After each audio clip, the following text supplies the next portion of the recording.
వాళ్ళే గుర్తుకుంటారు వేస్ట్ చెప్పి వేస్ట్. ఇన్ని మోసాలు చేసిన వాళ్ళు అక్కడ ఓట్లు ఇస్తారా? అన్యాయం కదా. నీకు అనుభవం తక్కువ ఉన్నాయి. ఇక్కడే బతుకుతున్నాం 16-17 ఏళ్ళ నుంచి శిష్యులో.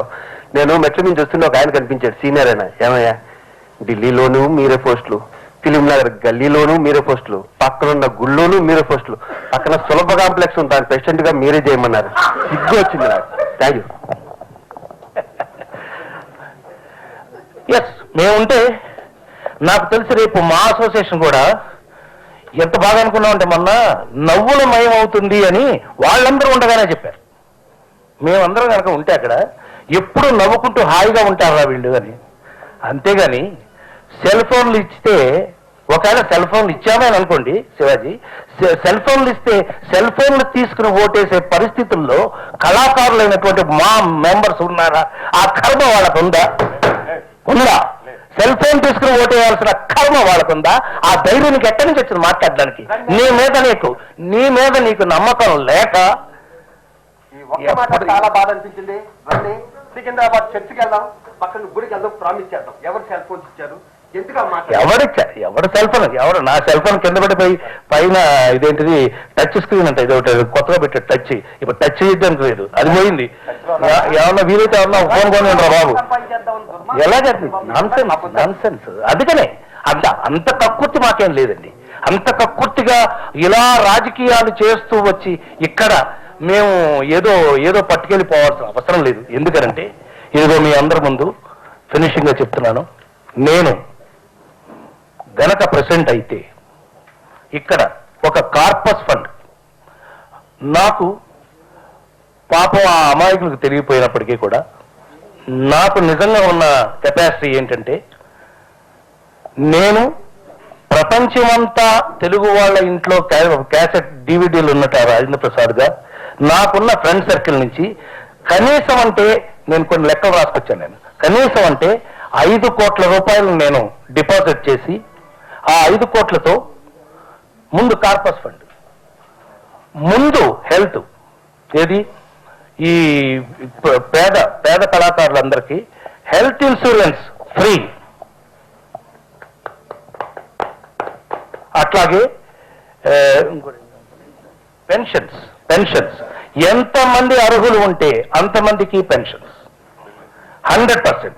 వీటన్నిటికీ మించి 100% నేను ఏ సీఎం గారున్నా ఎవరున్నా నా నవ్వు అనే ఒక అస్త్రంతో వాళ్ళ చంకలో దూరి కూర్చోగలిగిన ఆ అవకాశాన్ని ఆ భగవంతుడు నాకు ఇచ్చాడు. సో నేను ఎట్టి పరిస్థితుల్లోనూ, నాకు రియల్ ఎస్టేట్ లేదు, నా రియల్ ఎస్టేట్లో నుంచి నేను ఇవ్వలేను కాబట్టి ఉండుంటే ఇచ్చుండేవాడేమో, అది అనవసరం. 100% మా అనే అసోసియేషన్కి, ఇండియాలో ఏ అసోసియేషన్కి లేనంత అందమైన బిల్డింగ్ కట్టిస్తాను. అది కమిట్మెంట్ నాది. ఈ పలానా కమిట్మెంట్స్తో నేను ముందుకొచ్చాను. దీనికి మీకు దీని నమ్మకం మీకు ఉన్నట్టయితే నేను నాకు నవ్వంత కోపం అంత సూట్ ఎంత పర్ఫెక్షన్. ఈ గనక పర్ఫెక్ట్గా నేను చేయగలిగితే నేను మగాడిని. లేదా ఇందాక అనుకున్నట్టుగా మళ్ళీ వాళ్ళు ఎవరో పురుషుల కింద మళ్ళీ మారాల్సి వస్తుంది, అనవసరం. ఏది ఏమైనా ఇంత క్లీన్ హార్టెడ్ కాదు, ప్లెయిన్గా భగవంతుడి సాక్షిగా భగవంతుడి ముందు నుంచి వచ్చిన ఈ మనసుల్ని దయచేసి తప్పుగా అర్థం చేసుకోకండి. వీళ్ళని చాలా చాలా బాధ పెట్టారండి, చాలా పిండేసేశారు. నిజంగా అయితే అప్పుడప్పుడు అంటుంటారు శివాజీ, అన్నయ్య నీకేం కర్మనే, ఎందుకంటే ఫీల్ అయిపోతావు అనమాట.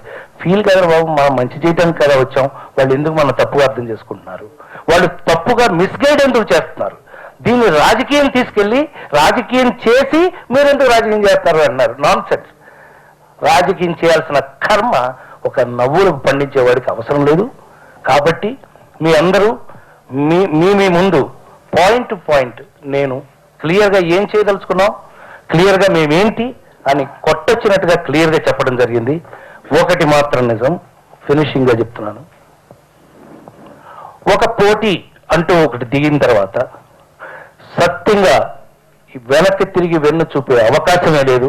నాకు అలాంటి అలవాటు లేదు. అది ఏమన్నా జరగనివ్వండి, 29వ తారీఖు ఎలక్షన్లో నేను పాల్గొంటున్నాను. 29 ఎట్టి పరిస్థితుల్లో నేను చెప్పిన పాయింట్ల ప్రకారం నేను నిలబడతాను. నేను చేసి తీరుతాను. మీకు నిజంగా ఇవన్నీ కావాలి అని అనుకుంటే, నిజంగా ఇప్పుడొచ్చి కొత్తగా మేడం గారు చెప్తున్నట్టుగా I will change the whole thing. ఏమి చేంజ్ అమ్మా, చేంజ్ లేకగా చేరుతున్నారు. నువ్వేం చేంజ్ చేస్తావు? ఇప్పుడు చెయ్యొద్దు, చేయటానికి ట్రై చేయాలా అది. అందువల్ల ప్రెసిడెంట్ గా లేదు ఇదే చెప్తున్నా. ఈ ప్యానల్ ఏంటి ప్యానల్? అందరూ సగం వాళ్ళు వాళ్ళంతా నా వాళ్ళే. మొత్తం ఈ అటు ఇటు ప్యానల్ నుంచి మొత్తం అందరూ నా ప్యానలే, మొత్తం నా ప్యానలే. చెప్తున్నాను, ఎవడు గెలిచాడు నా ప్యానలే. అందుకని నేను చెప్పేది ఏంటంటే, దయచేసి మీరు ఈ మార్పు కోసం, మంచి కోసం, ఆ నలుగురికి ఉపయోగపడడం కోసం ప్రెసిడెంట్ గా నన్ను గెలిపించండి. దయచేసి గుర్తుపెట్టుకోండి, మీ రాజేంద్ర ప్రసాద్, మీ గుండెల్లో రాజేంద్ర ప్రసాద్. ప్లీజ్.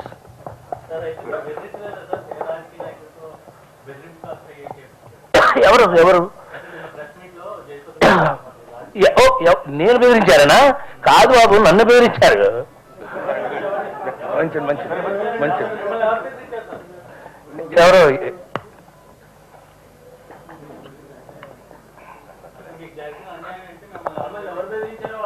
నాకు జరిగిన అన్యాయం ఇందాక అదేంటది, మన నామినేషన్స్ జరిగేటప్పుడు ఇది ఇలా జరిగిందని చెప్పాం ఆల్రెడీ. వెనకాల వెన్నుపోట్లు అవన్నీ. ఎవరిని బెదిరించేది? బెదిరించడానికి ప్రయత్నించారు. Thank you very much. Good day. ఎందుకని నన్ను ఎవరు బెదిరిస్తారు? నేను అందరికి ఫ్రెండ్ అని ఓపెన్ గా చెప్పాను కదా. I'm friend to each and everybody.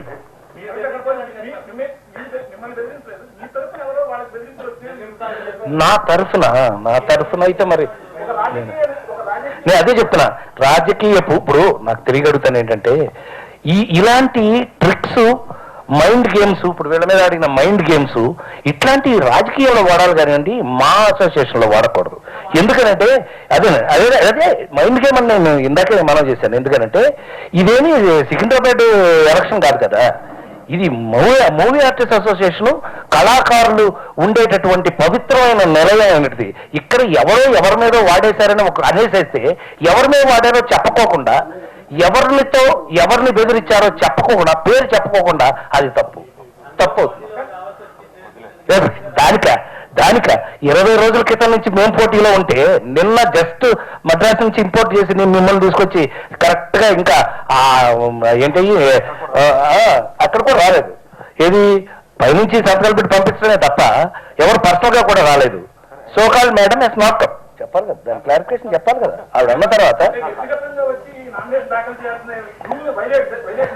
100% మేము అదే కదా చెప్తాం. అక్కడి నుంచి మాకు ఓటు పాడైపోయింది. ఇదేంటిది ఇట్లా కూడా ఉంటుందా అంటే అతను అంటాడు, నో అసలు కుప్పంలో చంద్రబాబు నాయుడు గారు ఎప్పుడు పర్సనల్ గా అసలు వేయలేదు అన్నాడు. అవన్నీ మనకు తెలవదు అసలు. కానీ మాకు అక్కడ బోర్డులో పెట్టింది ఏంటి, you should come personally up to 5 o'clock and pray the nominations.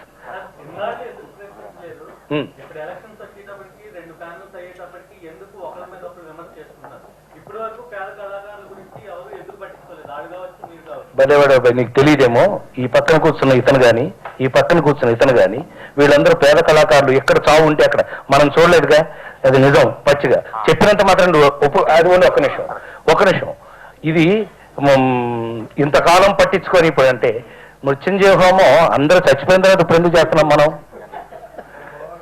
Elections అనే ఒక్క నిమిషం ఎందుకు ఎమోషన్? అందుకని వదిలేస్తే ఇక్కడ మనం ఉన్నది ఎందుకు? ఎవరికనే చెప్పేది.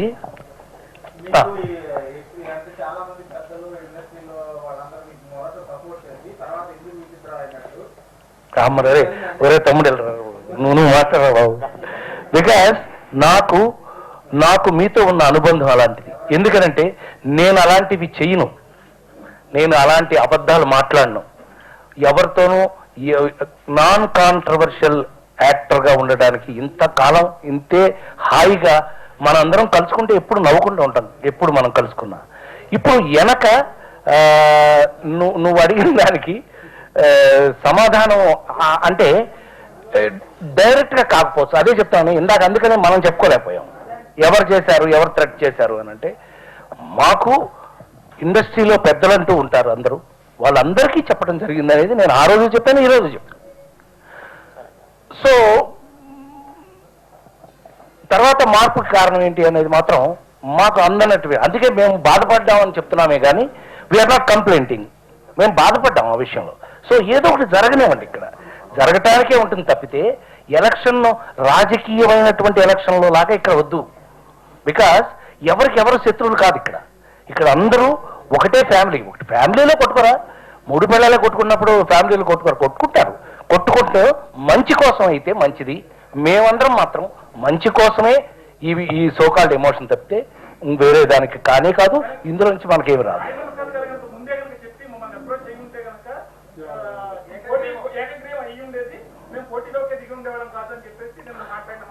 అంటే కళాకారులు అబద్ధాలు కూడా చెప్తారని ఇప్పుడే విన్నాను నేను. ఎందుకనంటే ఇప్పుడు ఎవరైతే మేడం ఉన్నారో వారు కరెక్ట్గా నామినేషన్ రోజునే చెన్నై నుంచి తీసుకొచ్చారు ఆవిడ్ని. ఆ తర్వాత నన్నెందుకు బయట అడగటం? నా ప్రెస్ మీట్లో మీరున్నారు, తమ్ముడున్నాడు, తమ్ముడు అందరూ ఉన్నారు. నేనుగా సమాధానం చెప్పాల్సింది. నిన్న మీరు చెప్పున్నాల్సింది. అసలు నేను ఇంకా గర్వంగా ఫీల్ అయ్యి ఉండేవాడిని. Sorry to say. ఎందుకనంటే ఎవడమ్మా ఫస్ట్ ప్రెస్ మీట్ పెట్టింది మేమే. అప్పుడు వచ్చిన ఇదే ప్రెస్, ఇప్పుడు వచ్చిన ఇదే ప్రెస్, నిన్న ఇదే ప్రెస్, ఇవాళ కూడా ఇదే ప్రెస్, రేపు కూడా ఇదే ప్రెస్, అదే ఎక్స్ప్రెస్. అందుకని వద్దు, ఏదైనా హాయిగా తీసుకుందాం. హాయిగా తీసుకుని న్యాయం జరగడానికి ప్రయత్నం చేద్దాం. మంచి చేస్తానని ఓపిక ఎవరన్నా ఎందుకు ఏం అవసరం వచ్చిందండి దుబాయ్లో అక్కడికి వెళ్ళి వాళ్ళకున్నటువంటి ఇదంతా ఉపయోగించడానికి? క్రికెట్లు ఆడాల్సిన అవసరం వాళ్ళకే వచ్చిందండి. ఎందుకనంటే అదొక సరదా. ఏంటి 10 మందికి ఉపయోగపడటం ఒక సరదా. 10 మందికి మనం ఉన్నాం, ఎందుకు ఏం పట్టుకెళ్తాం అని బాగా ప్యాక్లు చేసి పట్టుకెళ్తారు. మొత్తం ఎవడు ఏం పట్టుకెళ్ళట్లేదు. అవును, మాట్లాడాను. నేను మాట్లాడిన తర్వాత ఆయన అయితే నేనే నుంచుండాలన్నాడు ఆయన. అవును, కాదు ఆ తర్వాత లేదు. మేము 1, 2, 3 మేమందరం పర్సనల్ గా సంప్రదించిన తర్వాతే పెట్టాం. ఏడే శ్రీరామ్ ఇంకోటి తమ్ముడు ఉన్నాడు. అది లేదు. 100% ఆ ప్రెస్ మీట్ జరిగిన రోజు మీ అందరికీ తెలుసు బ్రదర్. ఆ రోజు నుంచి వాళ్ళకి తెలుసు. ఆ తర్వాత నామినేషన్ జరిగింది మొన్నే కదా, అప్పుడు కంగారు లేదు వీళ్ళు ఎట్లయినా సరే వీళ్ళని ఎలాగైనా సరే ఎందుకు ఆప్ చేసేది, ఎందుకు మమ్మల్ని ఆప్ చేసేది? ప్లీజ్, అదే నేను తెలుసుకోవడానికి ప్రయత్నం చేస్తున్నాను. నా వల్ల కాల బ్రదర్. మీరన్నా మీడియా వారన్నా వాళ్ళకి మా మీద ఎందుకు అంత కసి కోపం, ఎందుకు ఆ బాధ తెలియజేస్తే నేను మీకు రుణపడి ఉంటాను. ఎందుకంటే మేము కన్ఫ్యూజ్ అయ్యి చచ్చిపోతున్నాం. ఎందుకని మనం చేస్తానన్న దాంట్లో తప్పేంటి, మనం చేస్తానన్న దాంట్లో రాంగ్ ఏంటి, మనం చేయకూడదు ఏంటి, అందులో ఇప్పుడు నేను చెప్పిన వాటిల్లో ఏదైనా తప్పులు ఉన్నాయా? ఉంటే you are my best friends and you are my best judges. మీరే బెస్ట్ జడ్జెస్. అట్లాగే మూవీ ఆర్టిస్ట్ అసోసియేషన్లో ఉన్న ప్రతి ఒక్క మెంబర్కి he has all the right. ప్రతి వాడికి, అంటే అక్కడ లోపలికి వెళ్ళినట్లేదు ఇంతకుముందు, అది వేరే విషయం. ఇప్పుడైతే ఆ రైట్ అట్లా ఉండాలి అని కోరుకున్న మరి ముఖ్యమైన వ్యక్తుల్లో నేను ఒకనండి. యూ హ్యావ్ నీ సొంత ఆఫీస్, నీ ఇంట్లో గబుక్కున ఆకలిస్తే కిచెన్లోకి వెళ్ళి గబుక్కున అందరూ ఆ గిన్నె ఓపెన్ చేసి అందరూ ఏదో ఉంటో చూస్తూ తీసుకు గబుక్కుని తింటాం.